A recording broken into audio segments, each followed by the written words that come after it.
Is a DMV first warn day for the threat of the heat and humidity, and then also strong to severe thunderstorms later on this afternoon. So stay cool, stay hydrated, and then later on today, stay weather aware for the threat of those storms. Out there right now, though, the radar, it is all quiet. We're tracking a few clouds slowly passing on by, but a wider look at satellite and radar shows us we're going to be watching that cold front as it continues to work its way closer towards our area. That cold front will be battling it out with the hot and humid air that's overhead. Certainly notice that haze as you're stepping out the door this morning, and you certainly feel that humidity immediately as you're stepping out. Very tropical feel to the air out there this morning. And with that heat and humidity building in, we do have some heat advisories to talk about. That's for D.C., Northern Virginia, up and down much of the I-95 corridor across our area and southern Maryland. Talk about that heat index that could be up to 106 degrees for those feels like temperatures later on today. That's from 1 p.m. to 7 p.m. for that heat advisory. We also have that flood threat for the day today, especially later on this afternoon, associated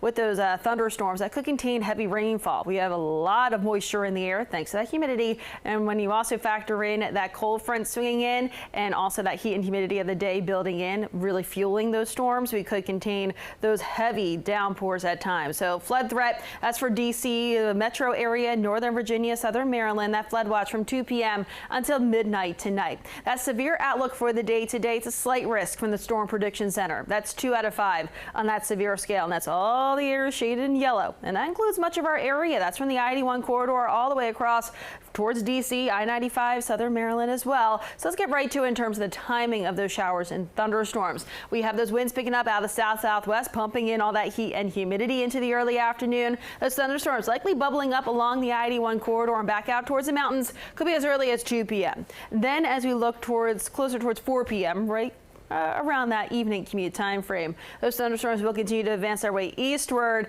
and will encounter a little bit more of that heat and humidity. So they will really flourish as they move over the I-95 corridor between 4 and 6 p.m. this evening. By 7 p.m. we still have those clusters of thunderstorms mainly along and south of 66, and those shower and thunderstorm threats will still remain south of D.C. as we look ahead towards later on tonight, before eventually those do fade away as we get closer towards midnight. Then we start off with some clouds out there tomorrow morning before more thunderstorm chances are enhanced as we get towards tomorrow afternoon. Some of those could contain those heavy downpours as well, and we're going to be tracking those scattered showers and thunderstorms for tomorrow afternoon too. So severe outlook tomorrow, not quite as high as the day today, but could this be elevated? Yes, it could be elevated to a slight risk for parts of our area tomorrow, but we just have that marginal risk, 1 out of 5 of that severe scale tomorrow. But those thunderstorms will likely contain that heavy rainfall. So tomorrow, the excessive rainfall outlook is 2 out of 4 on that scale, which is slight, which means we could be dealing with some instances of some flooding.